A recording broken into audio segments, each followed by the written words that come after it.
नमस्कार, मी doctor Pratibha Pawal Awate, Spandan super speciality clinic, Chhatrapati Sambhajinagar, Aurangabad येथे हार्मोन तज्ज्ञ म्हणून कार्यरत आहे. हार्मोनच्या आजारांपैकी सर्वात महत्त्वाचा आजार म्हणजे मधुमेह, डायबिटीज. मधुमेह व्यक्तींना शरीरातील साखर वाढल्यामुळे शरीराच्या वेगवेगळ्या भागांवरती दुष्परिणाम होतात आणि ती साखर नियंत्रणात आणण्यासाठी सुरुवातीला आपण गोळ्यांचा वापर करतो.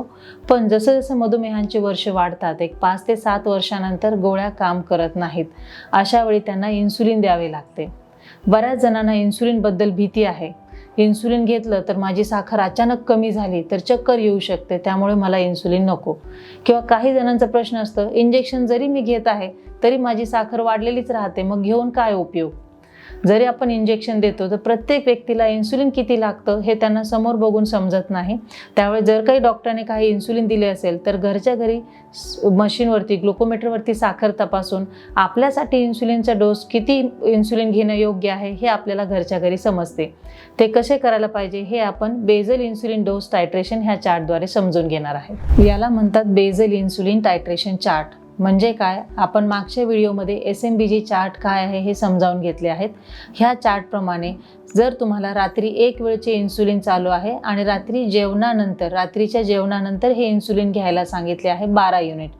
हे इन्सुलिन घेताना जेवणानंतर घ्यायचे म्हणजे किती वेळेने घ्यायचे, याला काही वेळेचं बंधन नाही. हे इन्सुलिन तुम्ही जेवणानंतर 5 मिनिटांनी घेऊ शकता, अर्ध्या तासाने घेऊ शकता, 2 तासांनीही घेऊ शकता. म्हणजेच याला रात्री जेवणानंतर किती वेळाने घ्यायचे याचे बंधन नाही. हे इन्सुलिन जर तुम्हाला सांगितले 12 युनिट घ्या तर पहिल्या दिवशी रात्री जेवणानंतर हे इंजेक्शन 12 युनिट घेतले आहे. ह्या इंजेक्शनचे काम आहे दुसऱ्या दिवशी सकाळची उपाशी पोटीची साखर नियंत्रणात करणे. त्याला आपण म्हणतो फास्टिंग शुगर. ही फास्टिंग शुगर किती असायला पाहिजे, वयानुसार त्याचे टार्गेट वेगळे आहे. म्हणजे प्रेग्नन्सीमधील डायबिटीज असेल तर उपाशी पोटीची साखर 100पेक्षा कमी पाहिजे. तुमचे वय 40 ते 60 वर्ष असेल तर उपाशी पोटीची साखर ही 120 ते 130 पेक्षा कमी पाहिजे. तर रात्री दिले जाणारे इंजेक्शन हे दुसऱ्या दिवशी सकाळची साखर नियंत्रणात करते. तसंच रात्री पहाटे 3 वाजता 4 वाजता जर साखर कमी होण्याचा त्रास असेल तर हा त्रास रात्री दिल्या जाणाऱ्या इन्सुलिनमुळे होतो. तर ह्या पद्धतीने आपण घरच्या घरी साखर तपासून इन्सुलिनचा डोस कसा मॉनिटर करायचा आहे ते आपण दुसऱ्या या चार्टद्वारे समजावून घेणार आहे. जसे की पहिल्या दिवशी रात्री इंजेक्शन 14 युनिट घेतले आहे जेवणानंतर, याचा परिणाम आपण दुसऱ्या दिवशी सकाळच्या साखरेवर किती आहे ते बघतो. पहिल्या दिवशी साखर उपाशी पोटी 183 होती. रात्री 14 युनिट इंजेक्शन घेतल्यानंतर ती साखर 167 आहे. पण आपल्याला मात्र ही साखर 130 पेक्षा कमी पाहिजे आहे. म्हणजे 14 युनिट इंजेक्शननी उपाशी पोटीची साखर कमी झालेली नाही. दुसऱ्या दिवशी आपण 15 युनिट घेणार आणि 15 युनिट इंजेक्शन घेतल्यानंतर साखर कमी आहे का, अजूनही ती कमी झाली नसेल तर 15चे 16 युनिट करायचे. आणि जर रात्री 16 युनिट इन्सुलिन घेतल्यानंतर जर सकाळची साखर 127 आहे म्हणजे नियंत्रणात आहे, म्हणजेच रात्री 16 युनिट इन्सुलिन हा डोस माझ्यासाठी योग्य आहे. या पद्धतीने आपण रात्रीचा 16 युनिट डोस फिक्स केला आहे. पण क्वचित असं होईल की रात्री 16 युनिट इन्सुलिन डोस घेतला तर झोपेत त्रास होतो, घाम येतो, चक्कर आल्यासारखं होतं किंवा रात्री झोपेत भूक लागते. असा त्रास असेल तर ताबडतोब रात्री 3 वाजता साखर तपासणे. ती जर 70 पेक्षा कमी आहे म्हणजे आपली साखर झोपेत कमी झालेली आहे.